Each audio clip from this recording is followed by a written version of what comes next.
आपका स्वागत है आपके YouTube channel central Sterlite supply department में।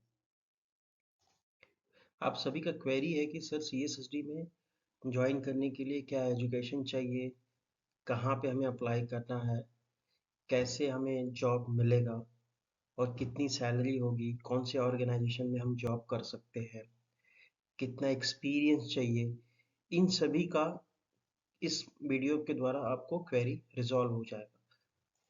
मेरा आप सभी से रिक्वेस्ट है, अगर आपने हमारे YouTube चैनल को सब्सक्राइब नहीं किया है तो प्लीज़ जाकर के पहले सब्सक्राइब करें, बेल आइकन को प्रेस करें ताकि आपको नोटिफिकेशन प्रॉपर्ली मिलती रहे।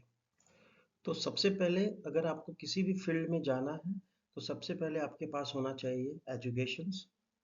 दूसरा, अगर आपके पास एजुकेशन है, आपने कहीं काम किया है और अच्छे ऑर्गेनाइजेशन में आपको ज्वाइन करना है तो आपके पास होना चाहिए एक्सपीरियंस।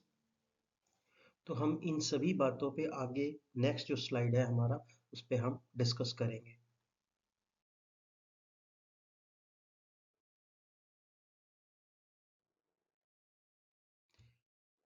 जैसा कि मैंने बताया कि एजुकेशन में आपको CSSD का कोर्स का सर्टिफिकेशन होना चाहिए और BSc होना चाहिए। और सेकंड आता है कि सैलरी कितना मिलता है, हमें सैलरी कितना मिलेगा किसी ऑर्गेनाइजेशन पे अगर हम ज्वाइन करते हैं। तो अगर आपका ऑर्गेनाइजेशन NABH एक्रीडेटेड है या JCI एक्रीडेटेड है और आपके पास एटलीस्ट 1 से 2 साल का एक्सपीरियंस है तो आपको 15,000 से 30,000 तक का सैलरी आप ले सकते हो, डिपेंड अपॉन आपके पास कितना नॉलेज है और कितना एक्सपीरियंस है आपके पास। CSSD में एडुकेशन के हिसाब से आपको उसका हायरार्की बनता है, उसके हिसाब से आपको पोजीशन दी जाती है। हेल्पर टेक्नीशियंस, जूनियर टेक्नीशियंस, फिर उसके बाद आपका सीनियर टेक्नीशियन होता है, फिर टेक्नीशियंस होते हैं, फिर उसके बाद सुपरवाइज़र होते हैं, फिर असिस्टेंट सुपरवाइज़र होते हैं, असिस्टेंट सुपरवाइज़र के बाद आपको असिस्टेंट मैनेजर होते हैं, असिस्टेंट मैनेजर के ऊपर मैनेजर होते हैं, मैनेजर के ऊपर भी एक पोजीशन होता है जो आपका HOD होते हैं या CSSD इंचार्ज कह सकते हैं हम। तो आपको CSSD में ये सब रोल मिल सकते हैं और आपके पास अगर एक्सपीरियंस है तो आपको सीनियर पोजीशन का पोस्ट मिलते जाता है और डिपेंड करता है कि आपको नॉलेज कितना है CSSD को रन कर सकते हो। और एक्सपीरियंस जो रिक्वायर्ड होता है, जो एक्सपीरियंस आप फ्रेशर से स्टार्ट कर सकते हो, ऐसा कुछ है नहीं कि आपको एक्सपीरियंस कंपलसरी है तभी आप ज्वाइन कर सकते हो CSSD में। वर्किंग आवर्स डिपेंड करता है ऑर्गेनाइजेशन पे। जो वर्किंग आवर्स रहता है वो डिसाइड करते हैं ऑर्गेनाइजेशन पे, क्या उनका OPD पीरियड है, ICU का क्या है, OT कैसे रन कर रहा है, केसेस कभी हो रहे हैं, उनका कितना वर्क फ्लो है, STU बेस पे कैलकुलेशन कितना है, CSSD का काम कैसे चल रहा है, OT सेल्सियस कितना है, उसके ऊपर डिपेंड करता है कि आपका वर्किंग आवर कितना होना चाहिए। एज पर लेबर लॉ आपका वर्किंग आवर्स 48 आवर्स का ही वीकली होता है, वो एडजस्टमेंट होता है according to work flow of CSSD या ऑर्गेनाइजेशन पे कितना वर्क लोड है। CSSD हॉस्पिटल का बैकबोन हॉस्पिटल होता है और ये HIC के अंडर रन करता है। जो हॉस्पिटल इन्फेक्शन कंट्रोल कमेटी होती है इसको हैंडल करती है, इसके साथ रन करती है।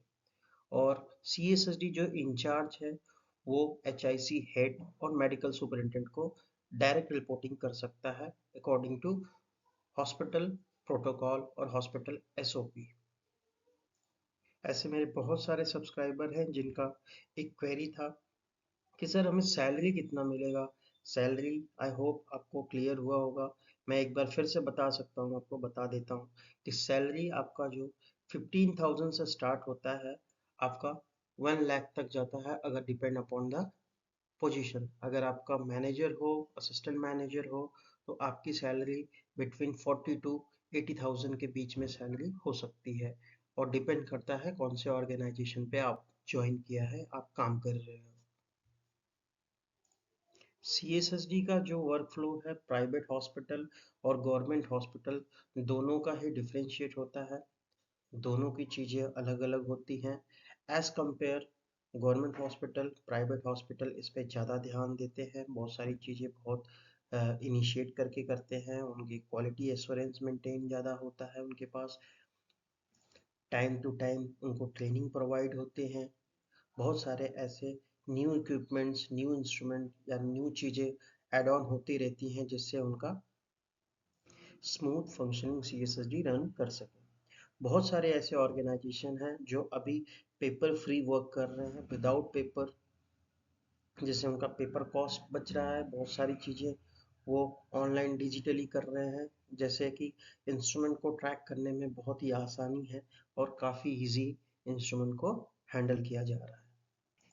और ये सब चीज़ें जो मैंने बताई आपको, ये ऑर्गेनाइजेशन के ऊपर डिपेंड करती है, हॉस्पिटल के ऊपर डिपेंड करती है, उसके एडमिनिस्ट्रेशन कैसे उसे हैंडल करवा रहे हैं, क्वालिटी डिपार्टमेंट इसको कैसे इम्प्रूवमेंट कर रहा है, ये सब सारी चीज़ें डिपेंड करती हैं ऑर्गेनाइजेशन के प्रोटोकॉल्स पे। अगर अभी भी आपको कुछ क्वेरी है तो कमेंट बॉक्स पे हमें कमेंट कर सकते हैं, डेफिनेटली मैं उसे रिजॉल्व करूँगा। Thank you so much. Please subscribe and share. Thank you.